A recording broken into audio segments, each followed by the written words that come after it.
On July 2, 1947, an unidentified aerial craft crashed on a ranch outside Corona, New Mexico, about 75 miles northwest of Roswell. The debris covered an area of several 100,000 square feet. It was discovered the next morning by the ranch foreman, William W. Mac Brazel. Brazel's son, Bill, described what his father found. According to my dad, there was a bad thunderstorm the night before. The next day he was out on the ranch and he found this debris. And he picked it all up in his pickup and was talking to people, and of course there was some talk about UFOs. He was going to Roswell, and as far as I know, he got in touch with the sheriff's department. They in turn called the Air Force. Then the Air Force got with Dad and swore him to secrecy, and they came out to the ranch and picked up this debris. Wood, I call it wood, I don't know what it was. It was something like balsa wood, but it wouldn't burn, and I couldn't cut it with my knife. Mac Brazel brought a piece of the material to his closest neighbor. The piece he brought up was like kind of a tan, light brown plastic is what it looked like. There's no plastic now, back then we didn't have any plastic that I knew of. Then there was something he described as tape. He said kind of like a piece of tape that had printing on it. It wasn't writing as we knew it. It wasn't Japanese writing. It suggested maybe that it might have been a Japanese word or something. He said the writing wasn't like Japanese writing, but it was, I imagine, more like hieroglyphics or something like that, the way he described it. Brazel brought some of the material to the sheriff's office in Roswell.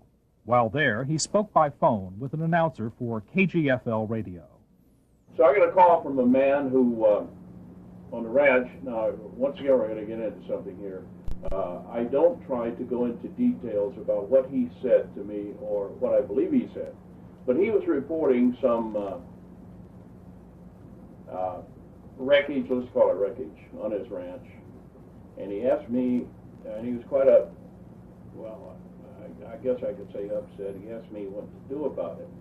And I recommended that he talk to all these. After listening to some of the things he was saying, he's saying certain things which I really would ordinarily be very skeptical about. You know, when you work at a radio station, a TV station, you get all sorts of calls from people, and some of them maybe a little strange.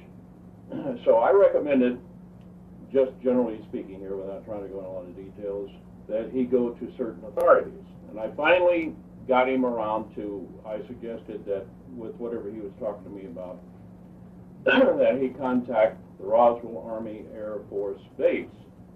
As I said, they're flyers. They'll know what to do about anything that flies. And so that was the first part of how this story gets started. Chavez County Sheriff George Wilcox sent deputies out to the Brazel Ranch to investigate. So you've read about this flying saucer incident in the newspaper, and you went and talked to your father about it. Asked him about it, and what did he tell you? And I asked him, do you think this is true? And he said, I don't know why Brazel would have come all the way in here and brought that stuff if it hadn't been something important, and that he had to be something that he thought was that. And he had sent deputies out to see about it. What happened? Did he say and he sent the deputies and out? he sent the deputies out. And I think I'm of the opinion that he sent the deputies out once, and that they saw a large blackened area, the grass, the range land. and that they came back because it was dark. And then when they came back, he had to wait till the next day to send them back again to find something else. And when they went back again, the Army had blocked it off and didn't let them in. When we arrived, why, I noticed that there were jeeps and some people, from the Air Force there. And, of course, I went right in with my small child, and my husband, Jay, went into the office, and he said to my father, "What's going on, George?" And he said, "Well, we've had a man come in saying that there is a flying saucer and bringing a piece of things," and said, "I don't know what it is," and said, "We're investigating it."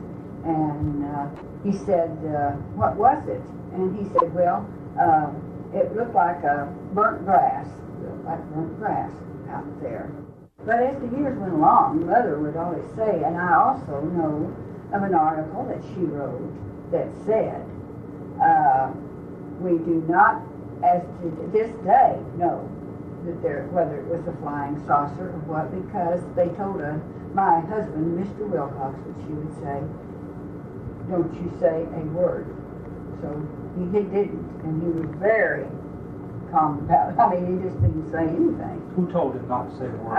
The Air Force did. When they came and picked up the piece or whatever they did, she said they recommended him. That's what the words were in the little article she wrote. However, there was more to the story, according to Sheriff Wilcox's granddaughter. My grandmother was Inez Wilcox, and my grandfather was George Wilcox, who was sheriff in Roswell, New Mexico at the time of the Roswell incident. All right. And you say you lived with your grandmother? Yes, I lived with her. I lived with her one whole year, and I taught at the New Mexico Military Institute, and then I lived with her 3 years, and then off and on. She helped finance me and support me and go to college. She helped me go to college. Did she ever discuss events at Roswell with you? One evening we were watching TV, and it was on TV there was something about space. And my grandmother looked over at me and she said, "Barbara, do you believe in anything, outside of the earth?" And I said, "I do." And she said, "Well, I have something that I would really like to tell you, but I don't want you to ever discuss this or tell anyone because I've never told anybody." She just wrote an article one time and put flying saucer on it, and that's all she had ever written down on a piece of paper. And I said, "Fine, what do you need to tell me?" And I thought it was going to be something completely different than what she told me. And she said, in the 40s, there was a spacecraft, a flying saucer is what Big Mom called it, crashed outside of Roswell. And I said, "That's interesting." I said, "How do you know about it, Big Mom?" And she said, "Your grandfather, George, was as a sheriff at the time." And I said, "Well, I didn't have any idea." I said, "What more about it?" And she was very hesitant to talk about it, but you knew that within her there was something that she really needed to tell me. And she sat there for quite a while, and then she looked at me and she said, "I'm just going to tell you." And she said, "But don't tell anybody." And I said, "Who would I tell anyway? I don't know anybody to tell." And she said, "The reason that I'm telling you this is because when the incident happened, the military police came to the courthouse, to the jailhouse, and told George and I that if we ever told anything about this incident, talked about it in any way, that not only we would be killed, but the family, that they would get the rest of the family." She was there and witnessed the police, yes, the military come in? Yes, when she was standing there with my grandfather. I said, "Did you hear them say that, Big Mom?" That's what I called her. And she said, "Yes, I did, Barbara." And she said, "That's exactly what they told us." And I said, "Why? What did he know?" And did she tell you what? Yes. I said, what could you have known? That what happened is my grandmother said that they called my grandfather. Whether they called him on the telephone, came to the office, they lived there at the courthouse. Your grandparents? Yes, they lived in the jailhouse, right. I guess. Okay.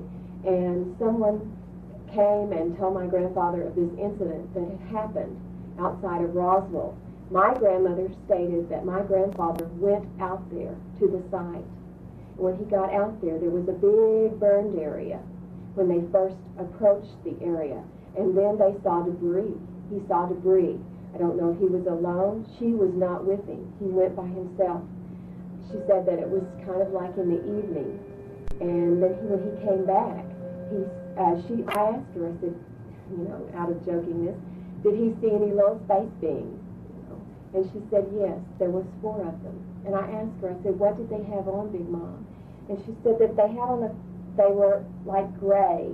And Granddaddy said their heads were large. And the little suit that they had on was just, you couldn't, it was just like silk or something, like that kind of material. But they were gray. And I asked her what happened after that, and she said he came back into town, and I guess they had discussed this incident, and they had thought it was fine to put it over the news, to talk about it, and then apparently something happened, and it was not okay. And that's when he started, Big Mom said he got phone calls from all over the world. England, people were calling him, talking to him, asking him about the situation, and he had been visited. And when they knew that he had gone out there and seen the site and seen this situation that they had talked about, Big Mom said that they were on him like you wouldn't believe. And they came into the jailhouse and told him, you don't say anything, George. And if you do, you'll die, and so will Inez and the children and those children. And I said, did you believe him? She said, what do you think? You know, when someone's telling you, and they have fear in their voice, and they're talking to you, and they're a person that you really love and you really care about. And she was honest. And she just told me this. And if she would have told me she'd killed somebody, I wouldn't tell her. You know, so that's what she said. And I believed her, and I know that she was telling the truth. And that's all she said. And I asked her, I said, were the little men alive? Were they dead? And she said, I think one of them was alive. And I said, did Granddaddy help it, or what happened? She said, I don't know. And that was that. That's all we know. Perhaps she can tell me about anything else. The Roswell Base Intelligence Officer, Jesse Marcel, was sent to the Brazel Ranch, along with Counterintelligence Corps Officer Sheridan Cabot. There, they recovered a sizable amount of very unusual debris. I found one piece of metal, what looked like metal anyway. It was not flexible, but it was as thin as a foil in a pack of cigarettes.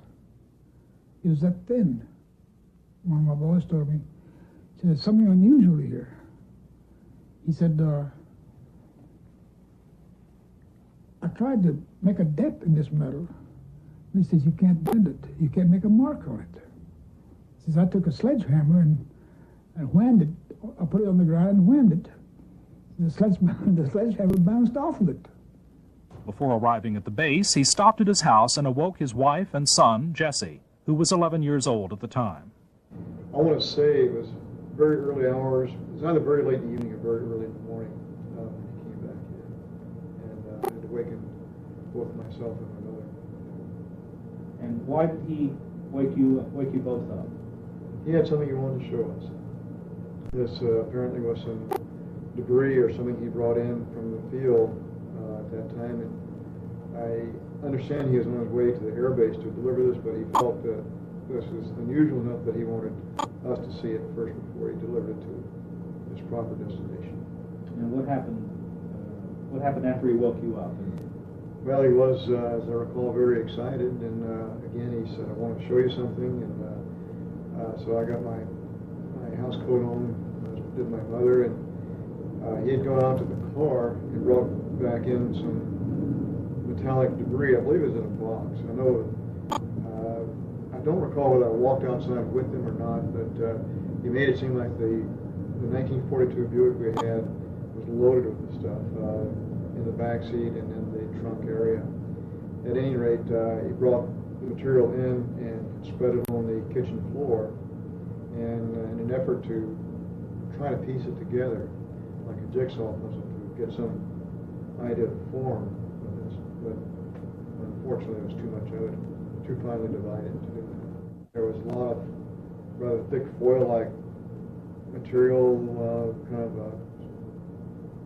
not a shiny aluminum, but burnished or a slate gray type of aluminum metal.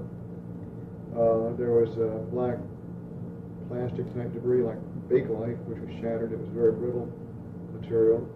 And then there were fragments of what appeared to be I-beams, relatively small, but the typical I-beam type configuration. Anything else unusual about this particular piece of material? Well, the most unusual part of this whole thing was what was on the I-beam, on the inner surface of the I-beam.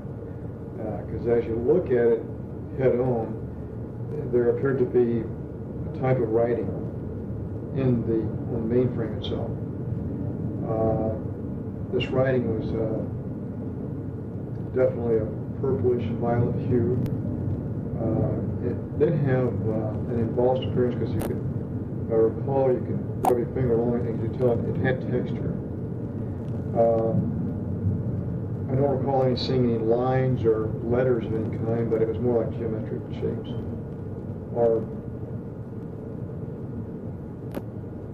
well, it's hard to describe it.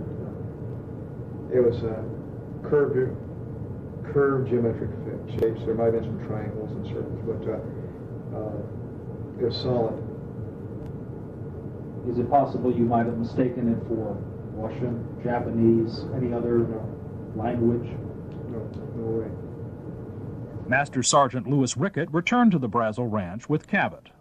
Right out there, they had some stop points. They had some of the military police there. And they had a number of them scattered all around, and it looked like to me that there was something they said that had landed, and there was little particles of things lying all around. I asked Cabot, I said, what's going on? He said, well, this is what the guy said, something landed here. That's what he saw when he came out here. So they had air police scattered all the way around the perimeter, and the whole thing was down below the level of the rise. It was just like a kind of depression it was a natural depression. It wasn't that thing didn't cause it. It did cause a little bit, but the material that we saw, it just looked like it whatever had caused it, it was just like whatever there, it was just vaporized. It wasn't nothing jagged, it wasn't cut, it just like it was been a big piece and was just some minor pieces. But some of them were curved, some of them were flat. I know that I walked around to the other side over the distance and up to where the airfield, at that time it was the military police, the provost marshal's office, and they had kind of a semi-guard out there allowing nobody in or out, and they gathered up that stuff as far as I can remember, and I know that it wasn't pliable, it was just as hard as it could be and just as light as that.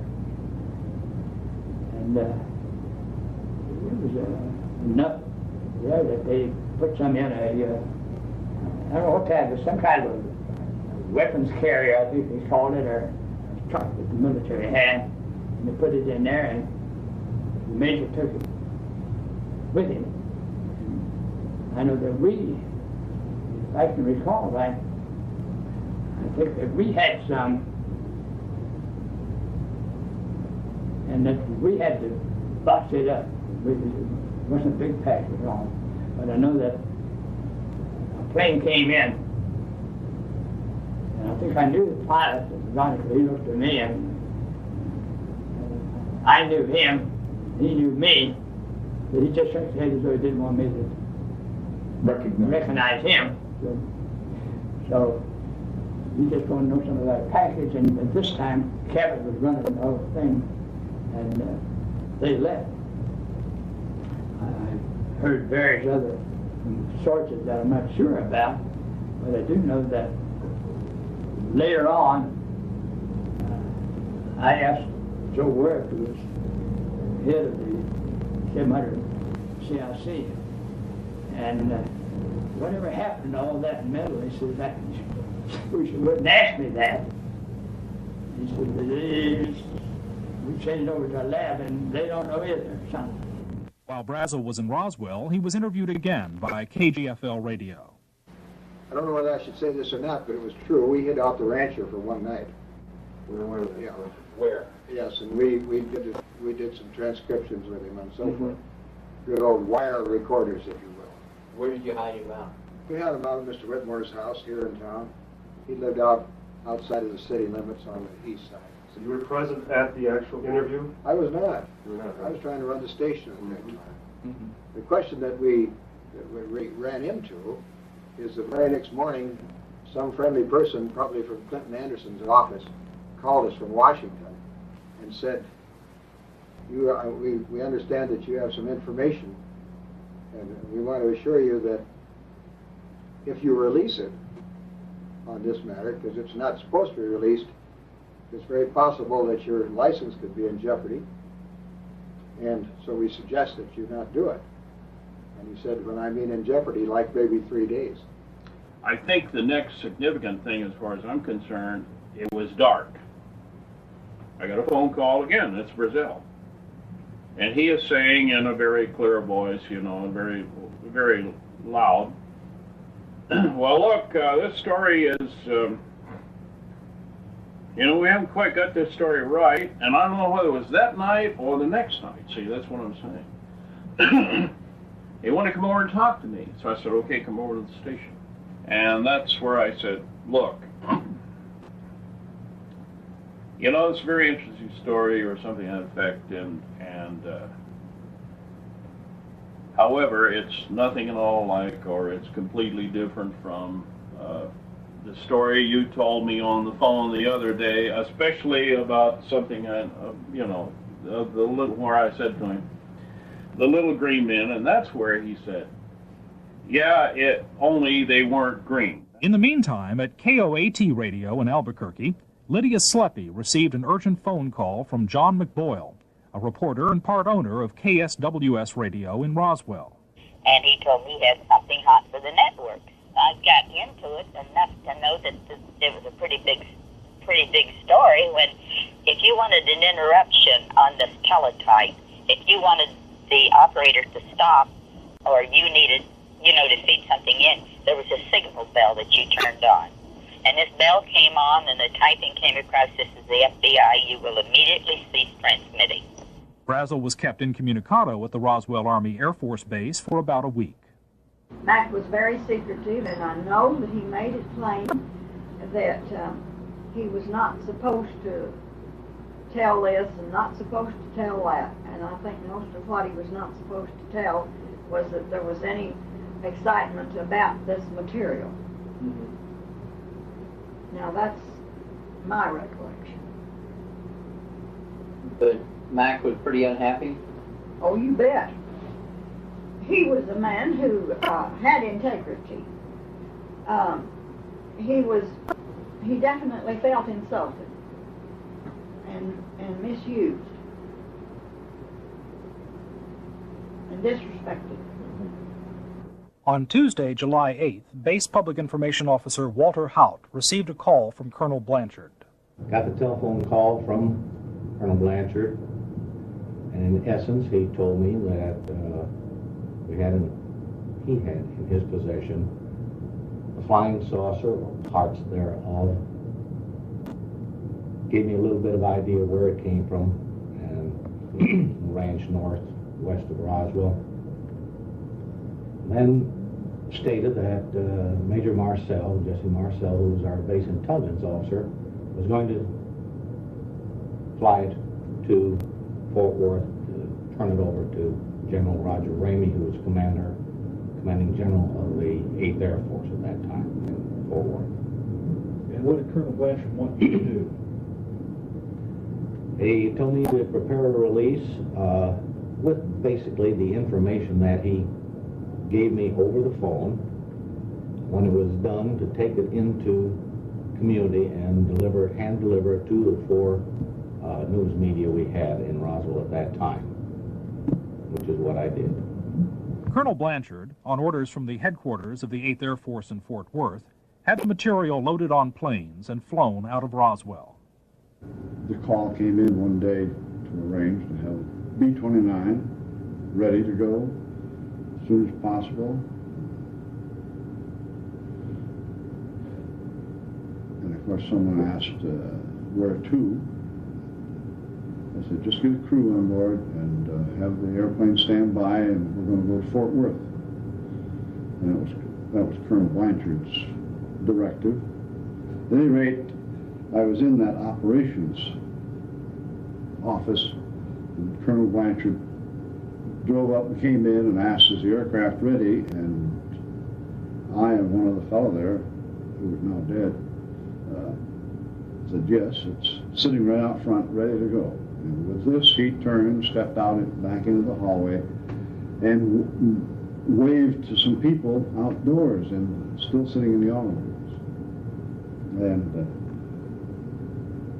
I suspect, trying to recall now, there were 4 or 5 or 6 people. And I'll say 5. Doesn't really matter, but they came in the front door, straight down the hallway, and right out onto the ramp to climb into the airplane. And these were the people that were carrying parts of the crashed flying saucer at that time, UFO today, that I got to see. And that was the only thing I got to see. And it was very short, very quick. Colonel Blanchard, in order to get out of their way, had backed into the doorway of the ops office. And I stepped up to him and I said, Colonel, turn sideways, I want to see too. Maybe if I hadn't said that to him, made it obvious that I was there, I would not have been shipped out 2 weeks later. So he just turned and looked at me, and he did turn sideways so that I could half step into the doorway and watch the fellows go through. And thus I saw them carrying certain pieces of these metal items. And as I've described to other people when asked, they had one piece that was, I like to say, 18 to 24 inch or coffee tabletop size, brushed stainless steel in color. Maybe if you think of the common aluminum foil roll today, when you pull it out, one side's real reflective, but that's not what it was. It was like the opposite side, which is rather dull. Doesn't have great reflective power. And I've heard it mentioned now for so many times about the I-beam with the markings on it and so forth. And I actually saw that piece of I-beam being carried through and saw the markings. But it was a case of here it was and there it went. And very quick. That was all I got to see. Well, we flew these pieces. They told us it was parts of the flying saucer, and we flew from Roswell to Fort Worth. And we started out. They told us we'd be going to Wright-Patterson in Ohio. And we got to Fort Worth, and they transferred them to B-25 and took them on to Wright-Patterson. And what did you do then? Then we returned to Roswell. Who do you recall was on board that B-29 when you left Roswell? Colonel Jennings was on board, and Colonel Barracklaw, Major Wunderlich, and Major Marcel was the ones up front. Okay. And who was it who told you that these were pieces of a flying saucer? I don't remember just who it was, but it must have been Captain Henderson. What did you think when you heard that? Well, it was first I'd heard of a bunch of flying saucers. So it didn't really mean a whole No, lot, I it guess. didn't. What was it that was actually loaded on board that you saw? Well, we had it's just packages in wrapping paper, and one of them was triangle shaped, about 2.5 feet across. bottom. And the rest were in smaller packages, about shoebox size. The triangle shape, is that an unusual kind of packaging? It seemed to be. Yes. And this was brown paper on the outside? Right, with tape. And did you actually load this stuff? Yes, right. What was your feeling when you... Well, just like picked up an empty package. Is that right? Very light. My involvement was to help load the crates of the debris onto the aircraft. Why don't you back up a little bit from there? Were you aware of something happening? Yes, we all became aware of it.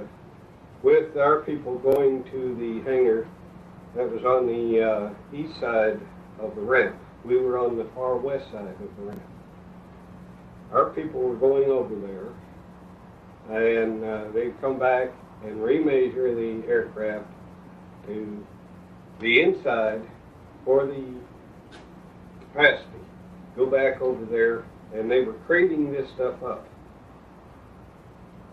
And when the... you say they were creating this stuff up. Did you see what they were creating up? All I saw was what they showed on TV here during your first program that I called in. It was a little piece of material, so big square. And you could crumple it up, let it out, and it would come out flat. And you could not crease it. One of the guys that was in on the crating and so forth picked up a piece, slipped it in his pocket. And where he is now, I don't know. Now, when I spoke with you on the phone, I mentioned about a distant cousin of mine that was with the Secret Service. And during our conversation, this was back in the 70s. Trying to think of the year, but it was in the early 70s. Family reunion, and we talked at length. And I asked him, I said, where would they take something like that? He said, most likely Los Alamos. All of our secret stuff was at Los Alamos. You didn't have any first-hand knowledge of this event, though? He was there. At Roswell? Yes, he came as more or less a representative of President Truman. Did you see him at Los Alamos? I mean, at Roswell? He saw me. But he didn't speak to you then? No. He recognized my features to the features of the family. His daddy and my daddy were very close in relationship. I mean, they palled around all the time. But in the 70s, about 72 I think it was, when we were talking, he said he recognized me there, but he didn't want to identify himself. With what department or agency was he with in 1947? He was still with the Secret Service. I don't know what particular branch. Did you discuss the specifics about what went on at Roswell with him in 72? Well, some things. In other words, he asked what outfit I was with. And I told him, I said, the first ATU. He said, oh, you guys flew it out. And I said, flew it. And he says, yeah, plane. And I said, well, they said it. I said, we got the backyard gossip at the UFO or something of that sort. He kind of grinned. He says, yeah. Yeah, it was July 9th, 1947, and we left Roswell with a crate, and we flew it to Fort Worth, Caldwell Air Force Base in Fort Worth. What were you told was in the crate? Actually, when we left, we didn't know. No, we didn't know that in the crate that there was probably something classified really till we got back, and the kind of the rumors started talking around, and we did get a little flack as far as that we had taken something probably, and they were joking about it to us, but any talk on the flight, during the flight? No, there was no talk of anything. I didn't really realize what it was on the way down there. Till on the way back, we realized it was something classified, you know, and that they didn't want us to talk about. So you boarded the plane after it loaded crates? No, we taxied out. Okay. No, we boarded the plane in the 393rd area. See, right off of the operations, really, and taxied down to the area where we picked up the crate, and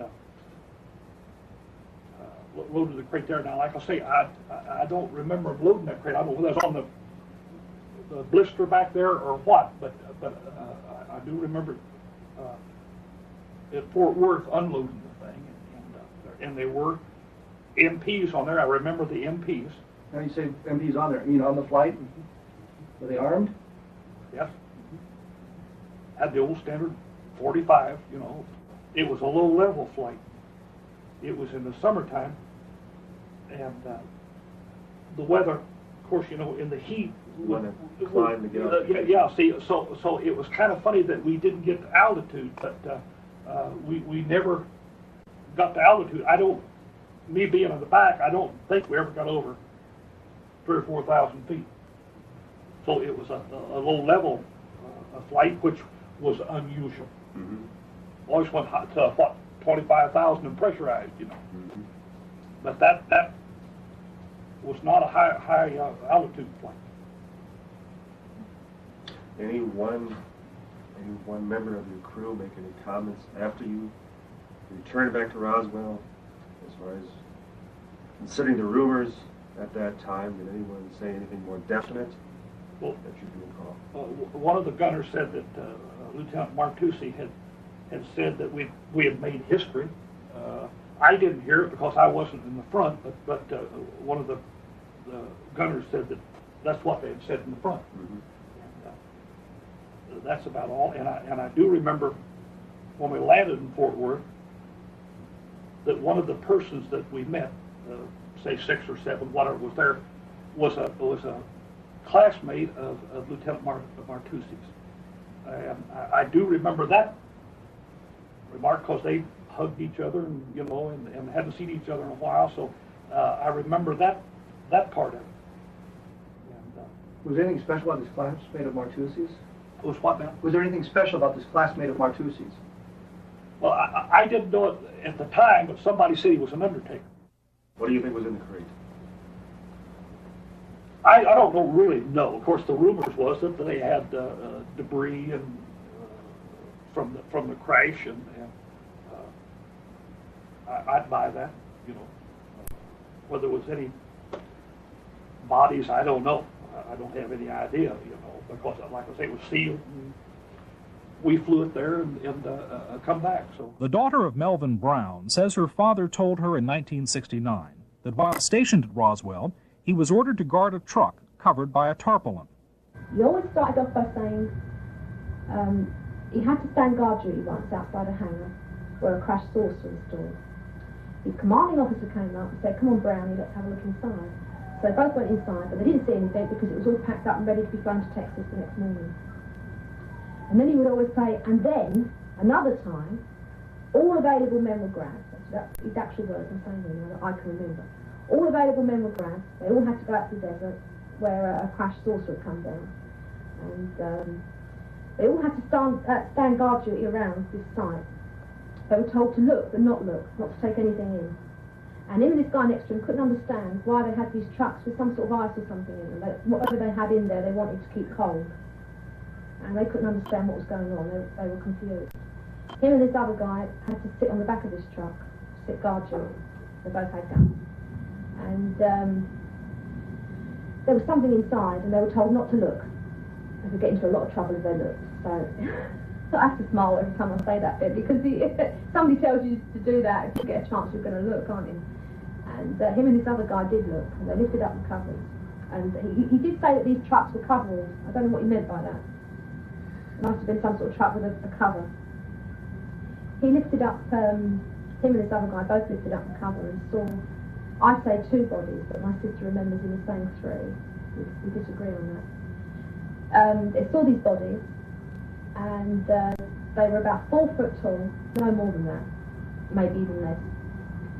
Much larger heads than we have, slanted eyes, yellowish skin, and not so much when we were big, but when we were younger, we used to giggle like crazy at that bit. We used to, you know, my sister and I used to really giggle and say, "Weren't you scared, Dad? You know, weren't you scared?" And he'd say, "Hell no." He said, "No, they look nice." He said if they'd been alive, he reckoned they would have been nice. They had nice faces. And I don't know whether he said that to reassure us or not. I never drew you a picture. No. When he got to that bit, the subject was changed. Then he'd say, "Whatever you do, don't tell anyone, you get Daddy into a lot of trouble."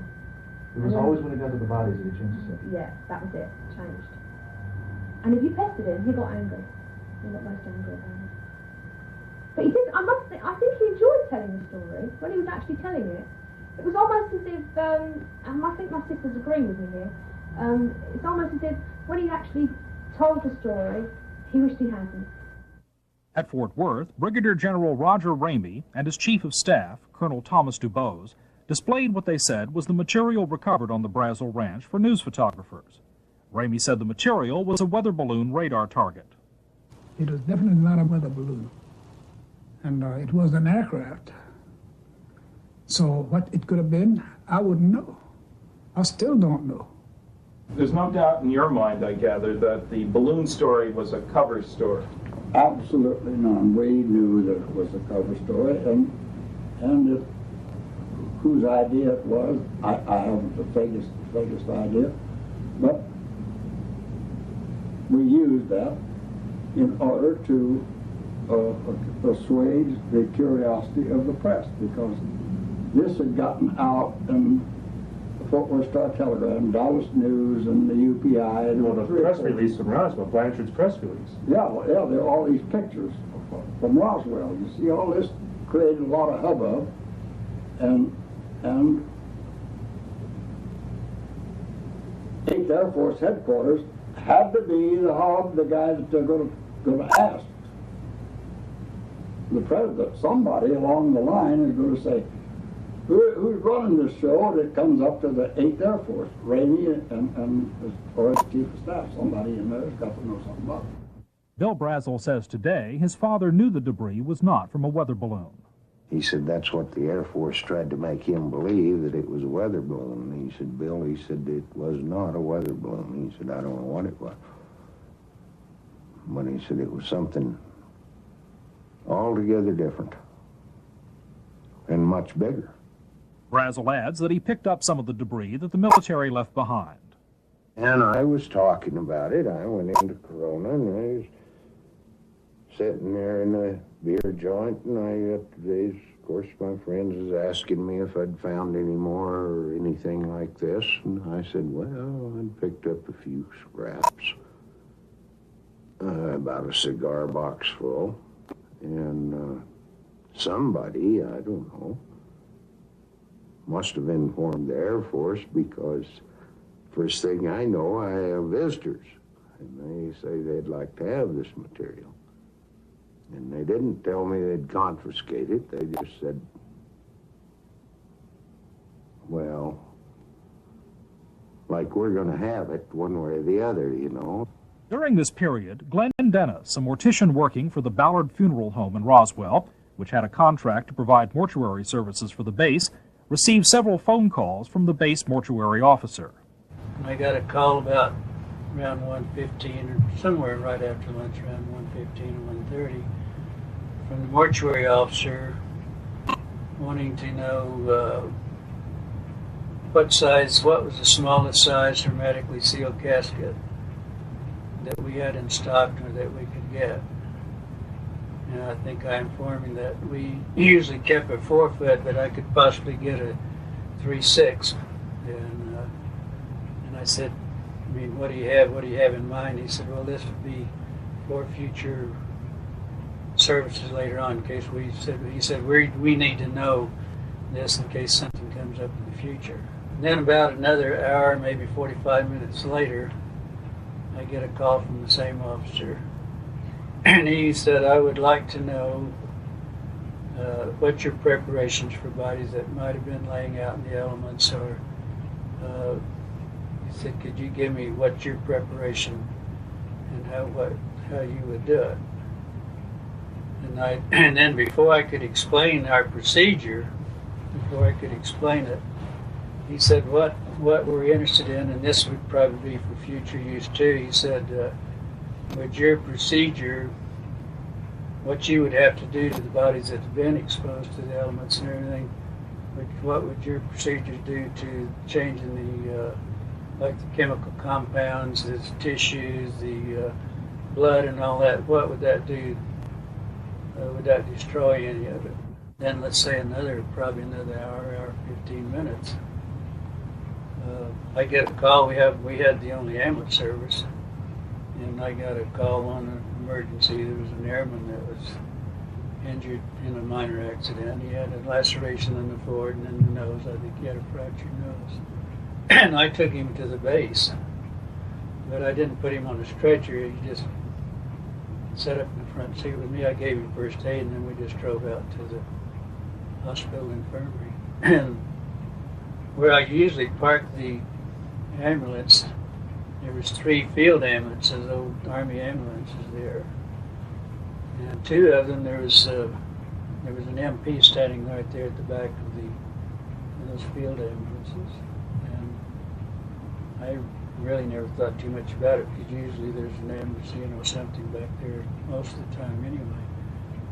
But when I was taking the airman in, we walked up on the ramp, I noticed the back doors of the 2 ambulances, the old field ambulances, were open, and I saw it looked like a wreckage, some type of, they might have had a plane crash or something, and I saw some wreckage in there. But what I saw looked kind of like the bottom of a canoe. It was kind of in a shape, but it looked, it reminded me, but it wasn't, let's say, over 2 feet, between 2 and maybe possibly the most, the piece that wouldn't be over 3 feet at most. What did it appear to be made of? Well, what it looked like to me, it looked like I don't know if you've ever, if you take stainless steel and like put a torch to it, you can see how the blue, you'll get a blue or purplish tinge off it, and it kind of looked like that. An even color? Well, not particularly. It was kind of mottled. Did it exhibit gradations in color? Was it the only thing, one part of the the purplish stain? Was it lighter or darker? Well, yeah, it looked like it might have been in a hot flame. Some of it might look more like stainless steel, but most of it was kind of bluish purplish tinge that I saw. But the only difference is on this outer edge on the curve there that it looked like that there might have been some inscription, something which I kind of thought reminded me of some Egyptian symbols or something like that. But just, it was, I was walking past, and I really never thought about this until I got back to the funeral. Then what happened after you saw that? Well, then I took the airman on in and checked him into the infirmary there and turned him over to whoever was on call, the nurse there.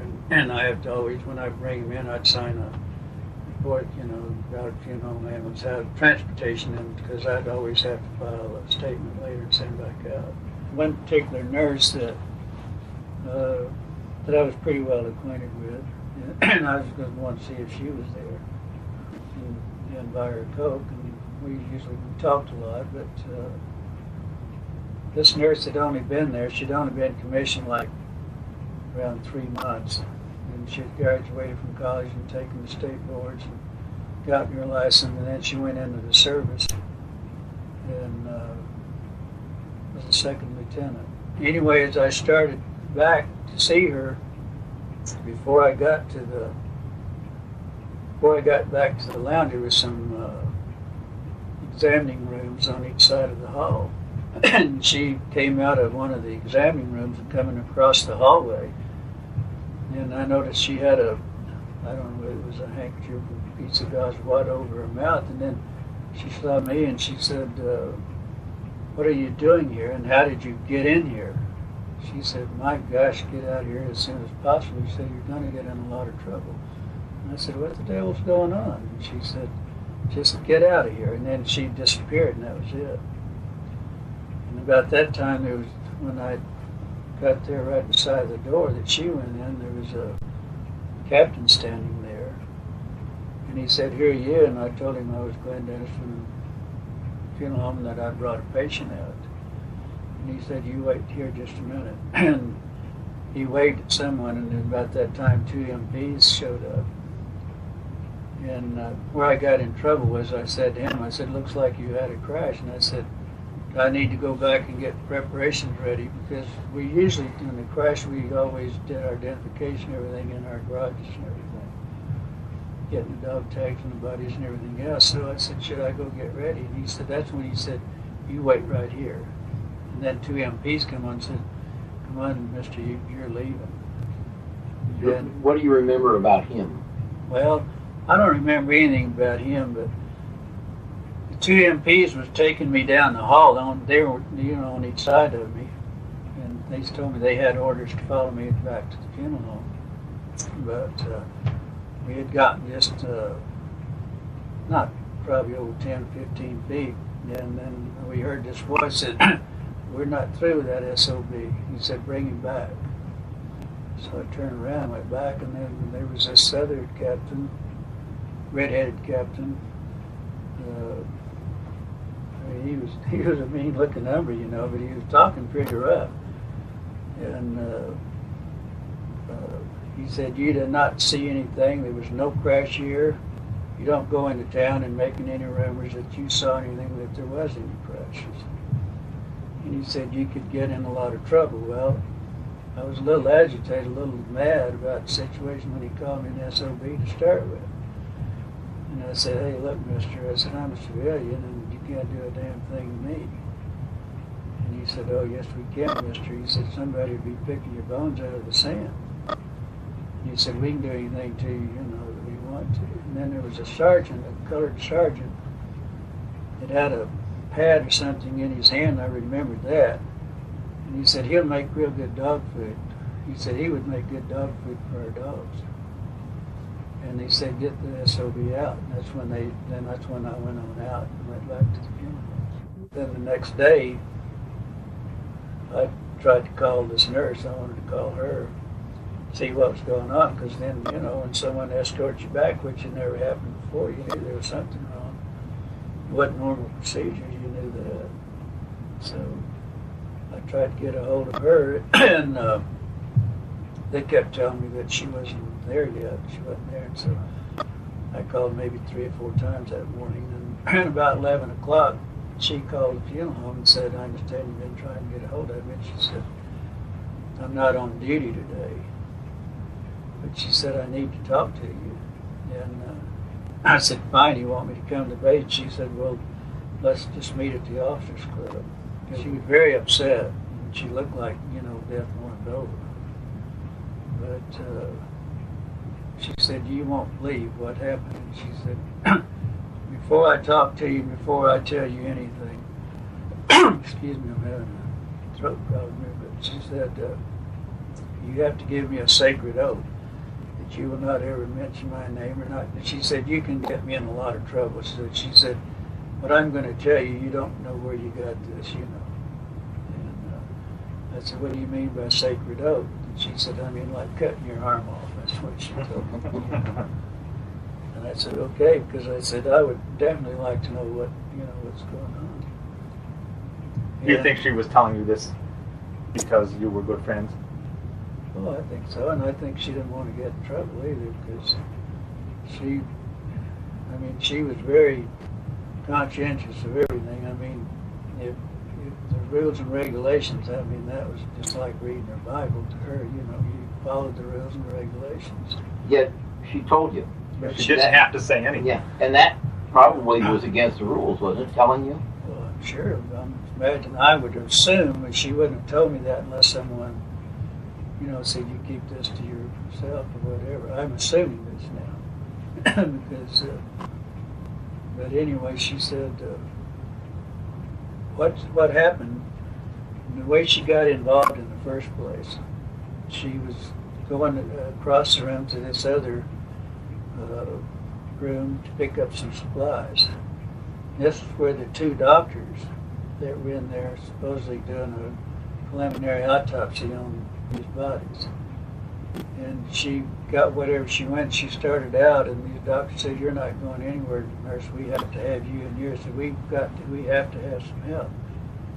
And she said she never smelled anything so horrible in her life when she got in there. And I said it was the most gruesome, most horrible sight that she had ever seen in her life. The smell was almost devastating. She said, "I was never so horrified in my life." And she said, "I don't know if I'll ever sleep again or anything else." She said, "I've never seen anything so gruesome."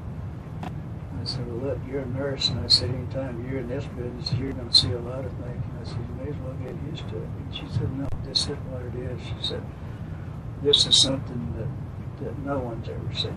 Was she ordinarily calm or emotional? Oh, no, she was so hysterical. She would No, I mean ordinarily. Yeah, oh, yeah, she was very, not laid back, but very precise, though, but, you know. But, I mean, she would grab her head and shake her head and cover her eyes and everything else. And, what were you thinking at this point?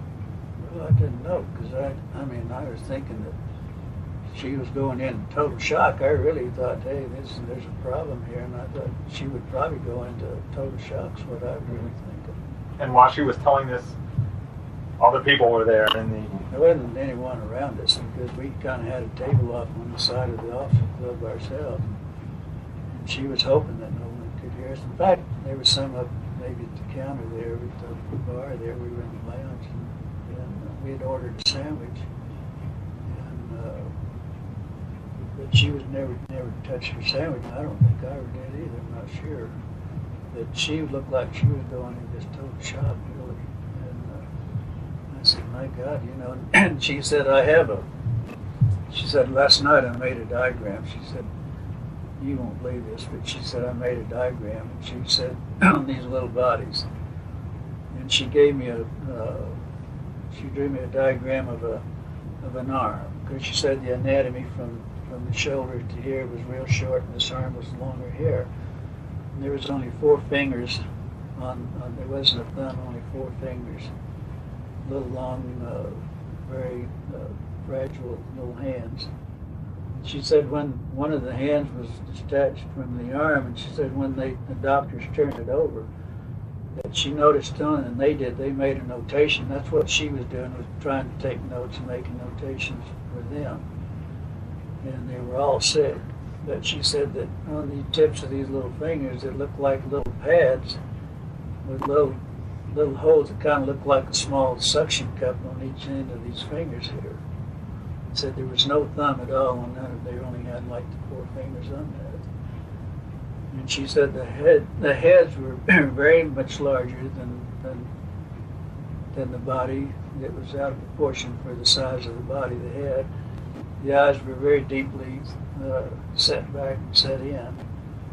And she said the amazing thing about the skulls that it wasn't like ours, that it was kind of like a newborn baby. They were kind of flexible, that, you know, the doctors couldn't move, that it wasn't, you know, like a hard skull.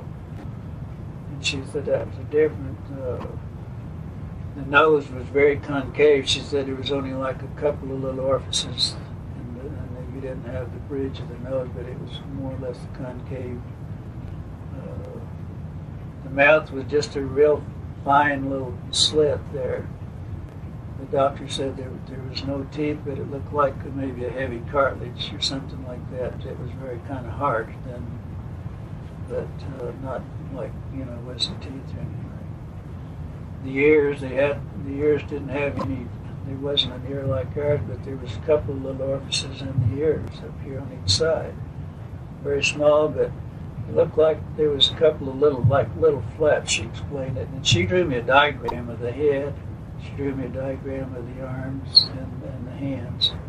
And it was on the back of a prescription pad, where, you know, the nurses always carried a prescription pad, you know, and all taking notes and everything for their doctors and all that.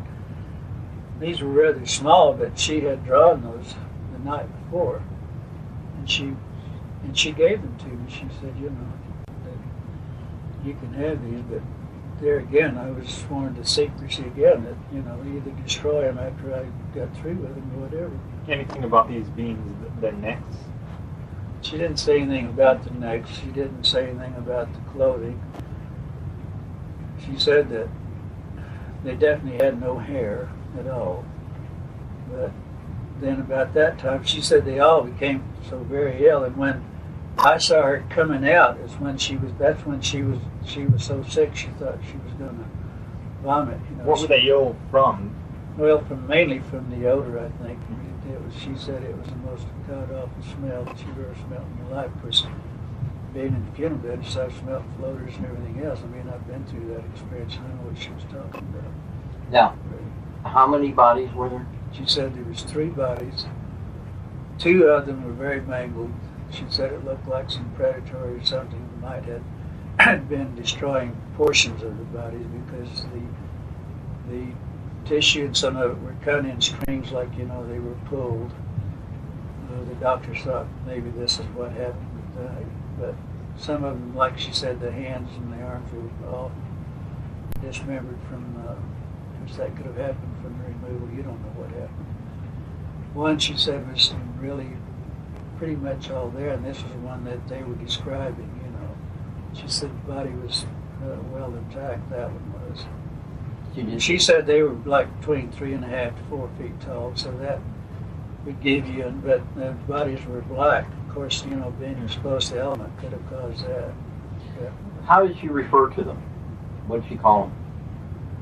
She didn't know what to call them. She just said small bodies, to the best of my knowledge. Now, I don't think she ever called them anything except very small bodies. She expressed any idea of what their origin was? The doctor said it, the 2 doctors, and she didn't know whether they were pathologists or what, but she had never seen them before either. And so she assumed they might be pathologists, but she wasn't sure. No, I mean the bodies. But she said the doctors, she said the doctor said, hey, this isn't anything we've ever seen before in our life, and there's no textbook that's ever covered this, you know. Is there any indication of the sex of these beings?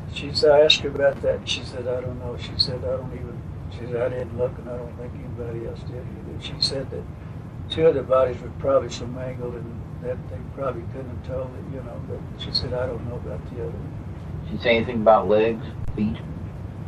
She didn't. She just, what she diagrammed and what she told me about the head and the arms and hands is really all that she really, and then she got real ill again while we were sitting there, and she said, I've got to get back to the barracks. She said, I just can't.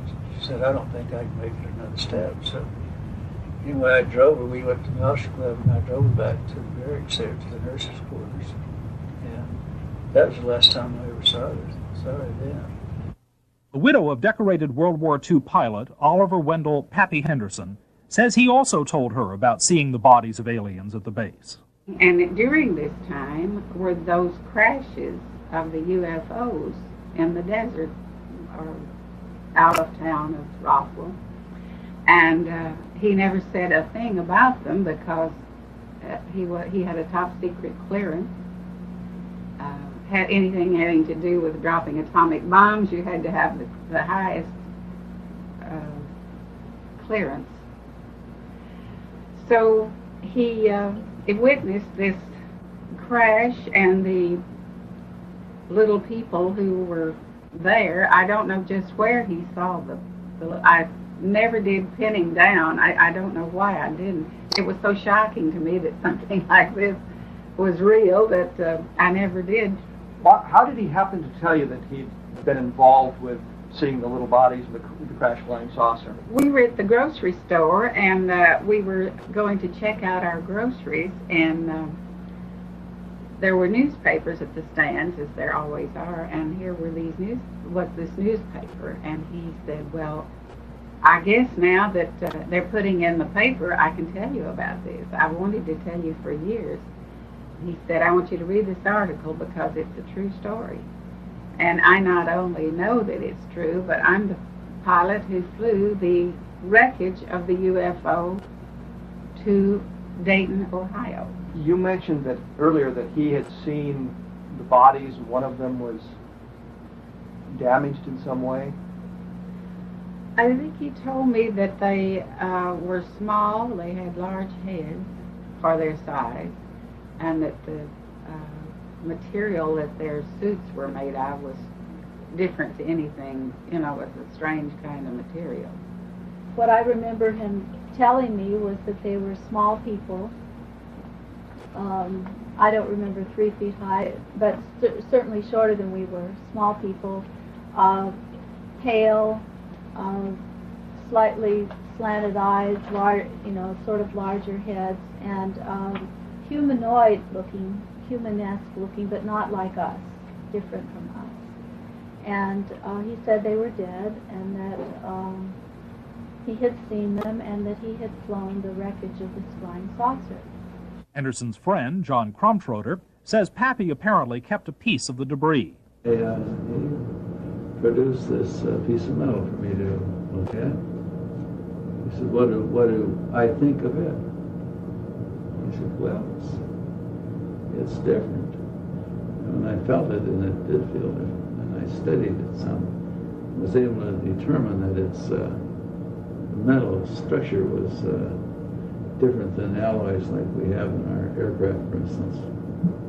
And of course, he did preface his question by stating this was from this craft. And apparently, I think it was a case of appropriation that he acquired this, you know, for future study, perhaps.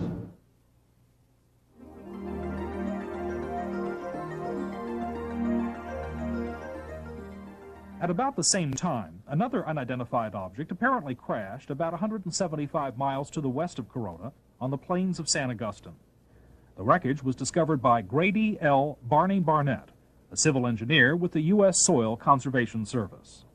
Mr. Barnett told me that when he was coming back from one of his field trips, he'd run onto a flying saucer that had burst open, and there were 4 beings on the ground, and that he was surveying the site at about that time. An archaeological group from the University of Pennsylvania come on the site. There were about 4 or 5 people with this group.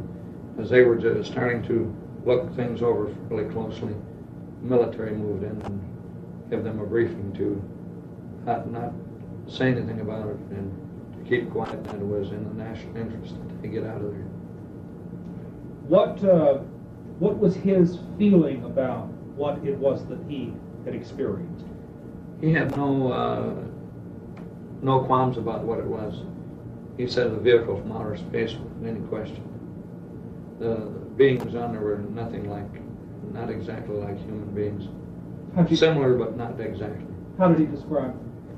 He described them being about 3.5 to 4 feet tall, very slim in stature, and with their heads were hairless, with no eyebrows, no eyelashes, no hair, and sort of a pear-shaped head, with the top of the head being smaller, or larger, I mean. Any other characteristics about their appearance? Only one thing that he mentioned is the hands were not covered. They had 4 fingers. Well, I remember that he saw one time we went to visit, and I don't know whether it was before my husband and I married or after, I don't recall the date, but he said that he saw a UFO fall. Mm-hmm. He was out working in the field, and I understood that he was out in the St. Augustine plain, mm-hmm. and he went over to where it was, and where it fell, mm-hmm. and he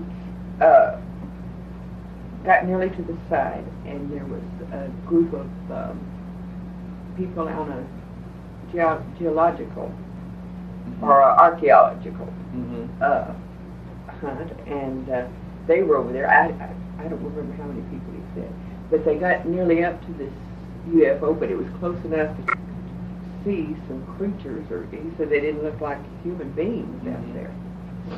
And along came a government or some trucks. No, with government you mean? I guess it was government.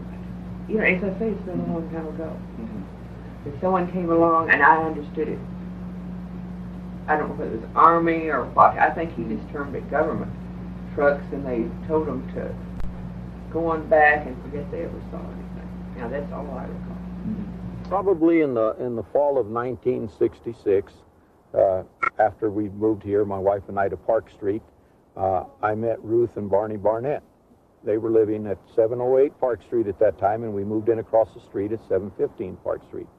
And they were retired, and they were, you know, always hanging around their house and stuff. And I got to know Barney and Ruth pretty well. And, one morning about 3:30 in the morning, when I got ready to go to work, and I used to work at White Sands, my phone rang, and it was Ruth, and she wanted to know if I could come over and help her pick Barney up. He had fallen about 1 in the morning when he got up to go to the bathroom. Well, this had happened before because Barney had been ill, and he'd had some surgeries, and he was a little weak. So I came over about 3:30, and I picked Barney up, and I put him to bed, and I went on to work. When I got in from work that same day, it was probably around 2 or 3 o'clock in the afternoon, and it was a sunny day. And when I got home, I noticed that Barney was sitting right outside his front door, and just, you know, in his pajamas and stuff, in a chair with a blanket over his lap, getting some sunshine. So I decided to come over and visit with him, and when I came over, we started visiting about what a nice day it had been, and it's too bad he'd had a rough night and so on, you know, and that he, you know, had these surgeries. And we got to talking about what might have caused his surgery. And he told me that the doctors had told him that it was probably caused, the cancer that he had in his throat and mouth was probably caused because he smoked cigars when he was a younger man. But Barney told me that he didn't agree with him.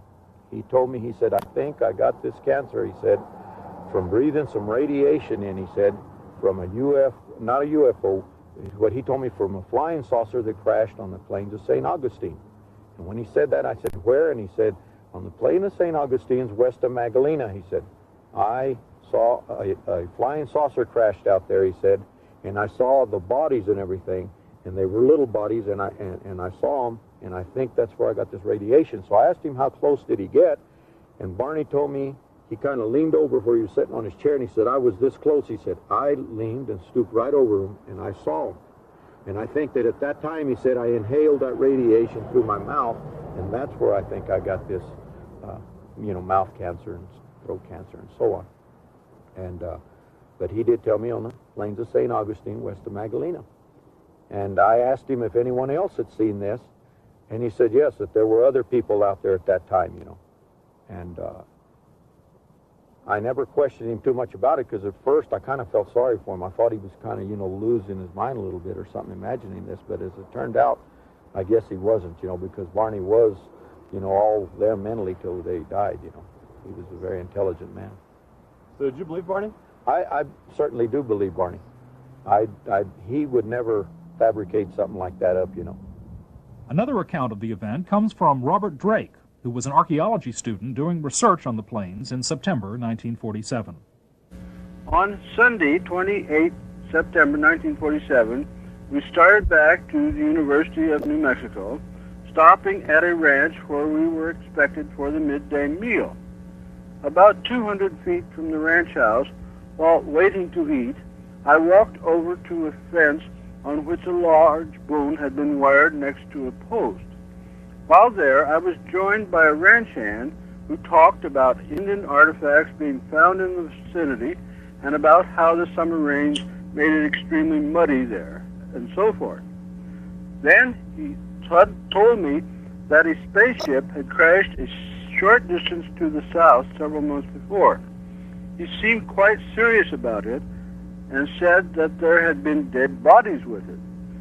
I do not think that I responded much more than to say that when I had been at the Chaco Canyon University of New Mexico Field School in early July of that year, people were talking about spaceship crashes in New Mexico as well. In late December 1952, while living in Hermosillo with my family, we were visited by several former fellow students at the University of New Mexico. Among them was Roscoe Wilmoth. I had been in an anthropology course with him in 1951. While showing him around the building, he told me that he regretted not coming to Hermosillo via the plains of St. Augustine, as he had wanted to see the area where, he said, there had been a crashed spaceship with bodies. I believe that I said little or nothing in response to his statement at that time. In January 1990, an apparent first-hand witness to the planes event came forward to relate his own experience there at the age of 5. Well, we had just moved to Albuquerque, New Mexico on July 4th, 1947. This was approximately the day before we went out on the plains of San Agustin with my Uncle Ted, my cousin Victor, my father, my brother Glenn, and myself. We drove down to the plains of San Agustin, which is west of Socorro, New Mexico, in the Magdalena Daddle area. And we were down there looking for banded and moss agate, which, according to my Uncle Ted and my cousin Victor, was prevalent in the area. And my brother, being an amateur rock hound, and wanted to get some of this. And it was a way of showing us around the area. And they had relatives down in Magdalena that they wanted to introduce us to. So we had gone down there, and we got down in the Horse Springs area and had driven off onto the plains down an old rutted road for a mile or so, and seemed like a long ways. We parked the car, got out of the car, and walked down a hillside, the semi-forested, I guess you could say. It had pinon trees and scrub oak and stuff like that on it. And we'd walked well, not scrub oak, but cedar, and walked down the hillside into an arroyo, a dry wash, and then walked south down a dry wash toward where the agates were supposed to be at. And as we came around a bend in the arroyo that had pinon and cedar trees growing on it, we were able to see farther ahead down the arroyo, and on the next ridge line there was a large silver disc-shaped object was embedded in the side of the ridge line, and there was debris and wreckage and stuff strewn about the area, but mainly this thing was intact. I would estimate its size from an adult perspective to be something like 35 feet in diameter. I've heard other people who were there say they thought it was like 50 feet, but as an adult I would say about 35 feet in diameter, quite large. When we got up to it, there were 4 bodies there, not human. There was 2 of them who were obviously dead. One of them was obviously very badly injured, and one of them apparently suffered no ill effects, or didn't appear to be injured, and was ambulatory, was mobile. I was just sitting there next to the one that was still alive that appeared to be dead. Were they right next to the vehicle? Right next to it, right under the edge of it. And this craft had apparently come in from the east, bounced off one ridge line, went plowing through this arroyo area, and then crashed into the ridge line and embedded itself. And they were sitting back under the edge. It was kind of tilted up like this, and they were sitting back under the edge here. And I'm assuming that this one creature that was all right had laid this material on the ground, but it looked like unrolled tinfoil that these other 3 creatures were laying on, like it was trying to, like you do a person in shock and put them on a blanket, kind of a thing. And apparently it had some boxes there around it, and had apparently been trying to give first aid or help these other creatures when we first got there. And as we approached, the creature drew back like this, like it was in fear of us, like we were going to hurt it. And it wasn't very long, trying to communicate with it. The adults were. And it seemed to calm down and just sat there and kind of looked back and forth, watching them, apparently trying to figure out what was going on. Like, what did it look like a little bit more? These creatures, all of them were about 4 foot tall, 4.5 feet tall. They had very large heads that were shaped larger on the top, and they kind of tapered down. Not to a real sharp point, but just tapered down where they were thin. And they had very large, oval-shaped or almond-shaped, I guess you could say, black eyes. they were so shiny, they had almost a bluish tint to them when the light reflected off of them. Their skin coloration, I think the best way I could describe that is kind of a bluish tinted milky white. It looked like someone in shock. And the ones that were laying on the ground were really looked more that way, more blue, How about ears, nose, mouth? No, there was no visible ears on the creatures, except like if you was just to cover your ear like this, to where there was just a rise there and then a hole, without your earlobe and the rest of the ear there. How about nose? It was the nose was very small, almost imperceptible, and just like two holes straight in, and the lips were just a straight line. It was like a cut, and you couldn't see any visible lips like we have. It was just a slit, and what never made a sound. Pardon? What hair color? There was no hair. They were completely bald. And no sounds? I never heard a sound of one, not out of any of the creatures, including the one that was... Did you see fingers? Yeah, they had fingers like this. They didn't have a little finger. They just had the thumb, had 3 extra digits, except the center digit was longer, and the other 2 were about the same size. They were very long and slender, looked very delicate, and I've made the statement before, and I'll make it again. I think it would have made excellent violinists because of the structure of their hands. They were wearing one-piece suits. All of them were dressed exactly the same, and it was sort of a real shiny, silverish gray color. No zippers, buttons? No, I saw no zippers, no buttons. Insignia? No insignias. The only thing that was different, they all had this, but the only thing that was different from the silvery gray suit was that down like the seam on it, like it was a seam on the shoulder, and around the collar it was trimmed in what appeared to be maroon, like cording. Then the suits were continuous with their footgear. You could see right about this area down, it seemed to be less pliable than it was up here, like this was a stiffer area, like they were boots or shoes or something. But they were all dressed exactly the same. Okay, so you and your family are talking back and forth, wondering what was going on. What did your family say? I mean, did they say anything? Yeah, my brother, one of the first remarks I heard made was, that's a goddamn spaceship. There was bodies up there, and I was told not to go up there, which I did. And how old was your brother at the time? He was in his early 20s, I think 21, something like that. He was a lot older than you were. Oh yes, considerably. When we got up there, I kind of meandered off to one side. This thing was cocked up, and I was standing here. The bodies were here, and everybody else was kind of down here, except my cousin Victor was over here playing, looking in this gaping hole on the side of this disc, and it's shaped just like a discus, except for a round dome was up on top, and there was this big gaping gash in here where you could see inside. It looked like a double hall. How big length? The dome? Oh, the gash. Well, it covered the greater majority from the center of the craft out. It was just like a gaping hole in there. And I'm thinking, it's like about 30 feet, 35 feet in diameter, so we're talking about 17 feet maybe.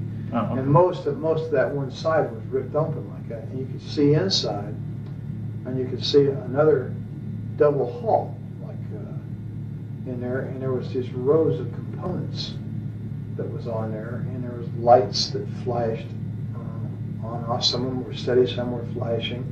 There was a lot of debris and stuff hanging out of the hole. There was evidence that there had apparently been fire. It looked like it had been burnt along the edge there. The gash. Now, this wasn't a gash that could have been caused by the thing coming into the ground.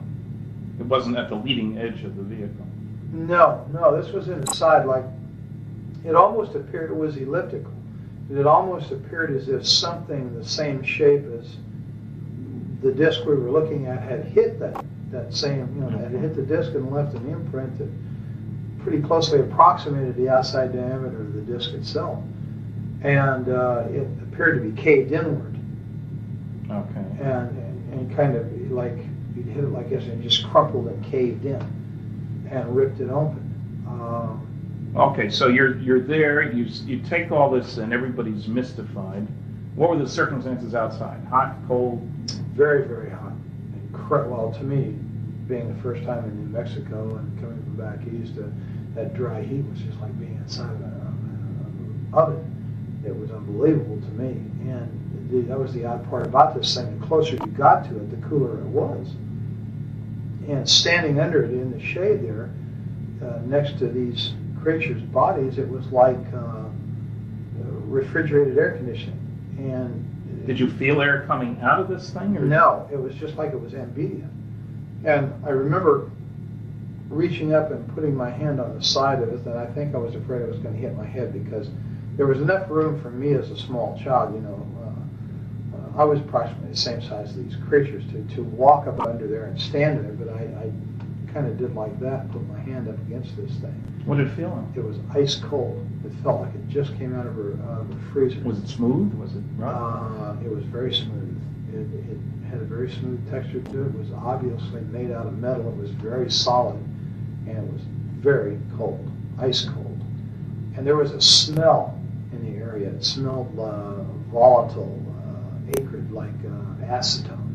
And that seemed to be coming out of that gash, that smell.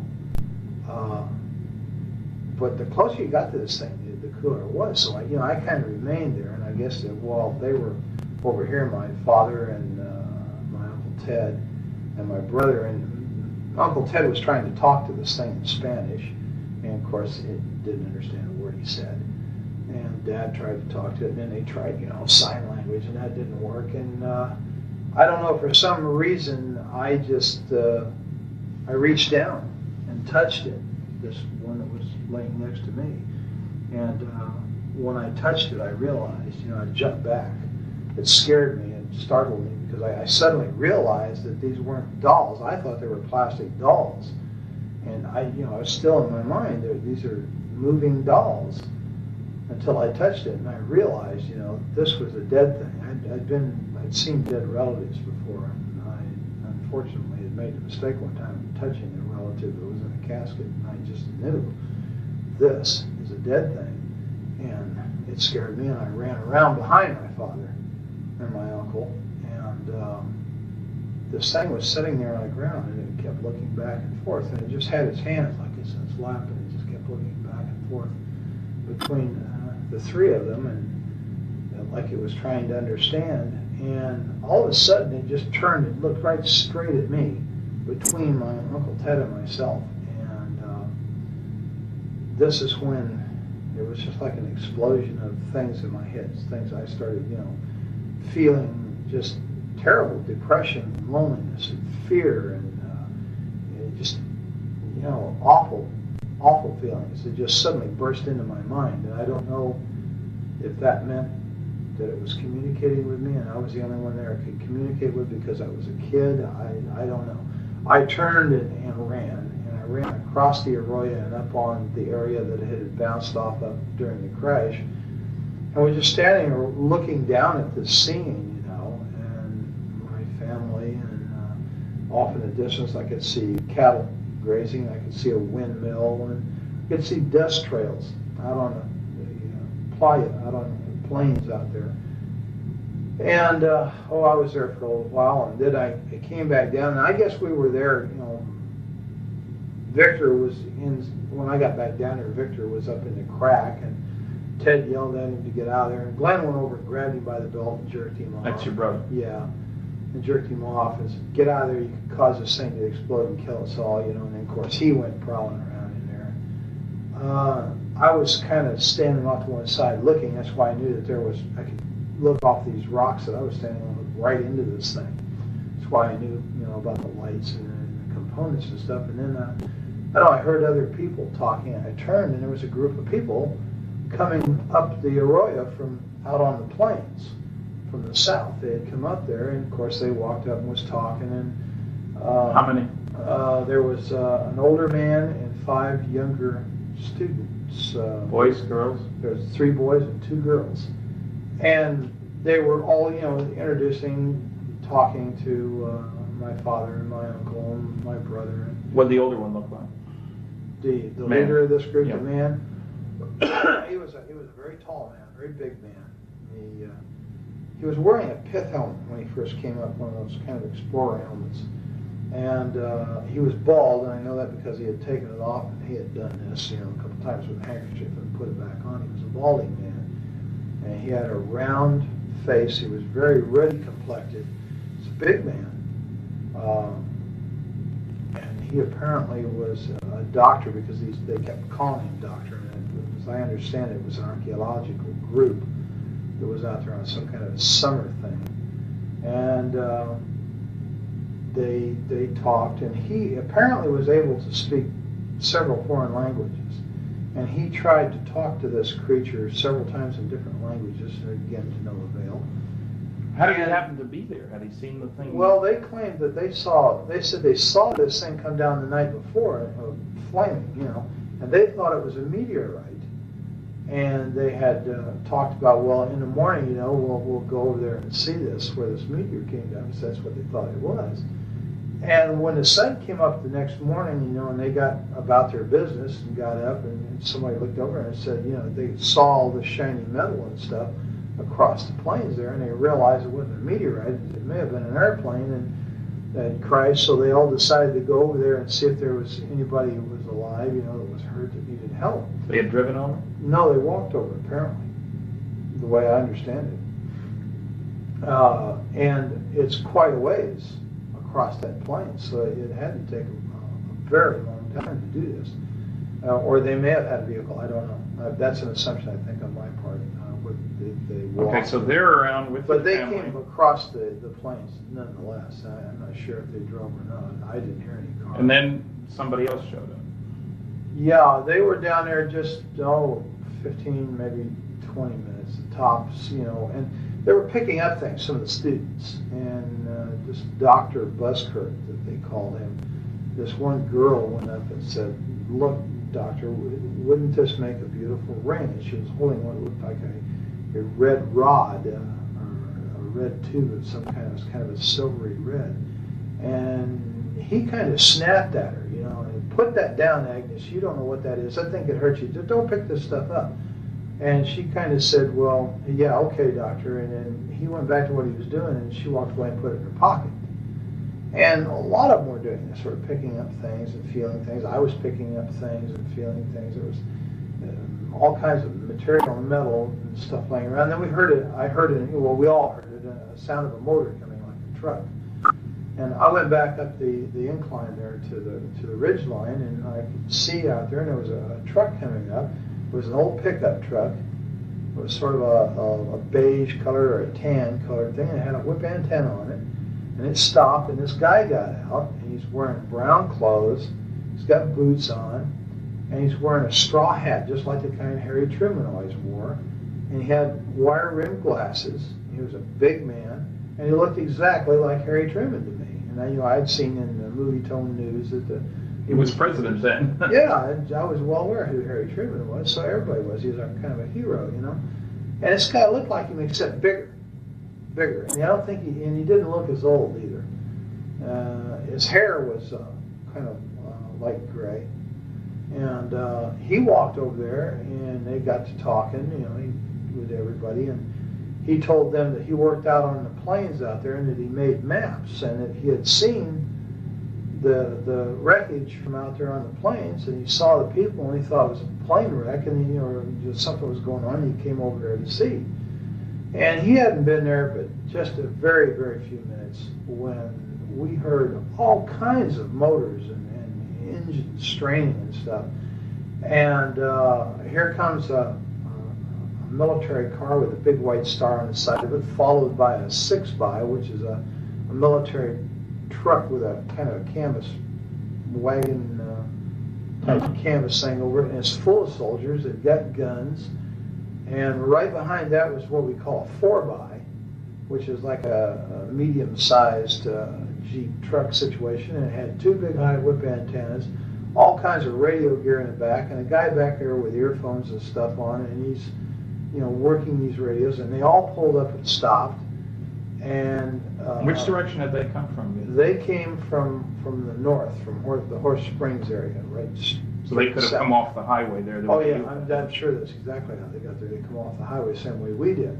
Well, in the meantime, that when it stopped, this black soldier, the sergeant, and the reason I know he was a sergeant, my brother told me he was, and he got out of this car, and then a guy got out on the other side, and Glenn said he was a captain. He told me later he was a captain.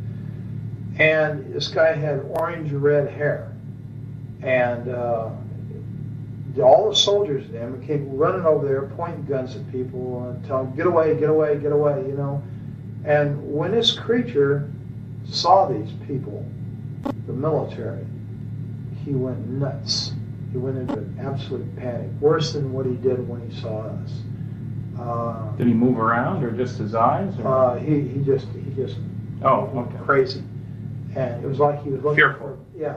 like he was looking for a place to run and hide. But he never got up. Never got up. He never left the one injured one next to him. And this red-headed officer, this guy was a real butthole. He made all the threats. He threatened to have people shot if they didn't move. To everybody? Oh yeah, get away, get away. You know, we'll shoot, get away from there. This is a military secret. You know, just screaming and hollering. And he told my uncle and my father that if they didn't want to spend the rest of their life in prison, they would never say anything about what they saw there. If they ever wanted to see us kids again, they'd take the kids away, and they'd never see the kids, you know, meaning me and Victor, that we'd better keep our mouths shut. If we did not, this is what was going to happen. They were threatening people and pushing people. And students as well? And Dr. Oh yeah, they were hustling everybody. And one of the soldiers pushed my uncle. He had a rifle like this, and he shoved him back like that. Well, that was something you don't do to my Uncle Ted. Ted had a violent temper, and he grabbed the rifle and reached over top, smacked this guy, and dropped him right there. And Ted had dropped the fight had dropped the hat. This guy's a cowboy. He'll hit you in a minute. And of course, when he did that, there was bolts opened, and I guess cocking. You know, they were cocking their rifles. They were pointing guns at people, and everybody, Buskirk and Glenn and Dad, grabbed him, you know, pulled him back and got him away. Don't, man, they're going to shoot. Don't do that, you know, trying to stop this. And I think we came very close to having someone shot. Then they really started threatening, you know, and they interviewed. Well, did the redhead do all the talking, pretty much, too? Pretty much, except once in a while the sergeant would chime in and make statements like that to other people in response to the redhead. But mainly it was the redheaded. Was there a name tag? Yes, there was, and his name was Armstrong. And I'm not sure if I know that from having read it or know that from remembering it, now being able to read it in my memory, or if someone said that to me. But his name was Armstrong, was right here on his uniform. Now, they chased you guys away pretty quick. Yeah, they did. And they herded us up like cattle, and they moved us up the Arroyo back in the direction we'd come from, over the protest of this Dr. Buskirk, who said, no, we've got to go the other way. We came from, I don't care where you came from, get your ass up the Arroyo. And they ran us up the Arroyo. And so you get to your car then? Right. Now, they take us up the Arroyo, and just below the hill that we came down, they broke us off and moved us up the hill. Now, this whole time, no one has ever frisked us down. No one has ever checked our pockets to see if we picked up any of this material. And this girl, Agnes, still has that stuff in her pocket, and some of the other students had stuff. To my knowledge, up to that point, they had not been searched. Whether they did so afterward, I don't know. They never searched us, ever. They run us back up the hill, and when we got to where the car was parked, where Dad had parked the car up there, there's a Jeep with a guy sitting in the back, and there's a mounted machine gun in the back of this Jeep, and all these soldiers.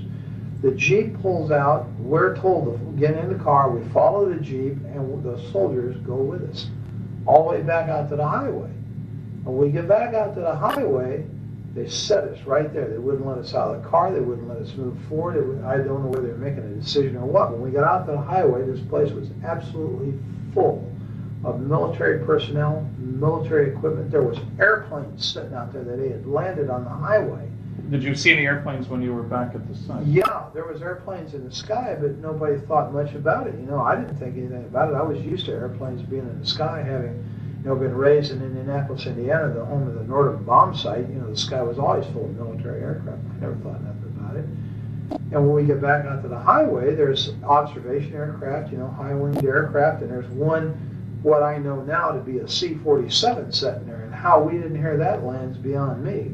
And how he landed, well, of course, I guess you could land if you're a good pilot out there, so there's no telephone poles or anything. And it was, they had tore the fence down on the north side of that highway, and all this equipment was setting back up there, and that plane was up there, and they were taking stuff out of the plane. There was military ambulances, and there was trucks with wreckers, cranes on them, and there was tankers, like maybe had fuel or water in them. There was just, everywhere you looked, there was military. And a major recovery operation. Yeah, it looked like an invasion force. It really did. And they were all wearing these light khaki uniforms. They didn't look like, you know, olive drabs. They were light khaki, and they all had the same patch over there, that kind of blue funny patch with the circles on it, was on their shoulder. And Did you have any clue as to where they came from? Did your brother or your uncle? No, I don't know where they came from. I don't think anybody ever ascertained that.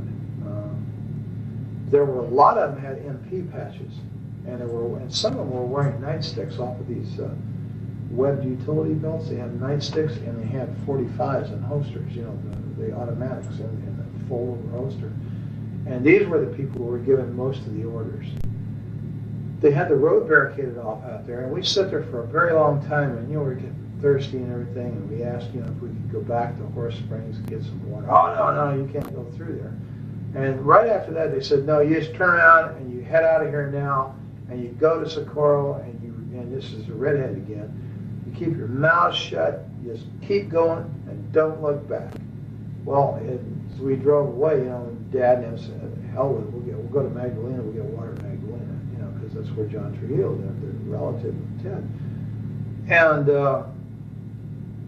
so as we drove away, I was looking out the back window, and I could see Dr. Buskirk and these kids, and that guy that got out of the pickup was standing there, and this Dr. Buskirk was doing just like this in this red-headed officer's face, and he kept pointing back behind him.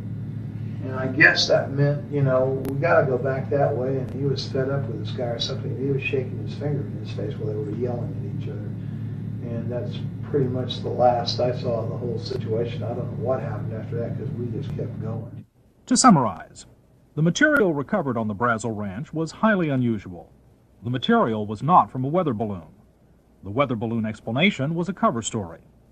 The discovery of the debris quickly got the attention of high-ranking officials in the military. The operation was highly classified.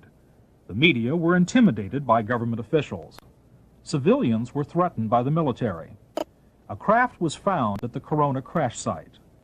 Bodies of aliens were found at the Corona site and were taken to the Roswell Army Airfield. A craft and aliens, both dead and alive, were found at the Plains of San Agustin crash site. The preponderance of evidence from multiple independent witnesses indicates that at least one unidentified flying object crashed in New Mexico in July 1947. The craft and the remains of non-human occupants were recovered by military personnel and transported under extreme secrecy to Wright Field and other locations for analysis. The results of that analysis are unknown.